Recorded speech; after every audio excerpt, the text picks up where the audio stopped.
ඔයා 9 to 5 corporate job එකක් කරන කෙනෙක් නම් ඔයා දවසේ පැය 7ක් 8ක් විතර සීට් එකක වාඩි වෙලා තමයි ඉන්නේ. ඊට පස්සේ ගෙදර ඇවිල්ලා අපි කාලා බීලා ඇඟට ගියාට පස්සේ තව පැය 7ක් 8කටත් වඩා අපි lie down වෙලා නිදියගෙන තමයි ඉන්නේ. ඒ කියන්නේ අපි දවසෙන් 75කටත් වඩා sedentary වෙලා තමයි ඉන්නේ. එක තැනකට වෙලා තමයි ඉන්නේ. ඒක අපේ muscles වලට, bones වලට, joints වලට සහ body mechanisms වලට හොඳම නැති දෙයක්. ඒක නිසාම තමයි අවුරුදු 35, 40, 45 වගේ වෙනකොට අපිට cholesterol, diabetes, high blood pressure වගේ විවිධ ලෙඩ රෝග හැදෙන්නේ.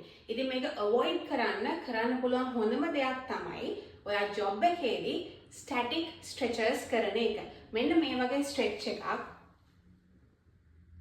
තප්පර 30ක් ඔයාට පැයෙන් පැයට කරන්න පුළුවන් නම් ඔයාගේ සීට් එකෙන් නැගිටලා ඔයාට මේ ගොඩාක් එන්න තියෙන ලෙඩ රෝග විවිධ health ප්‍රශ්න වලට උත්තරයක් හදාගන්න පුළුවන්. Ideally මේක විනාඩි 20ක් විතර කරනවා නම් තමයි හොඳ, but it's not practical in a job වලදී අපිට එන වැඩදොගේ හැටියට අපිට විනාඩි 20ක් විතර මතක් වෙන්නේ නැහැ නේ stretch කරන්න.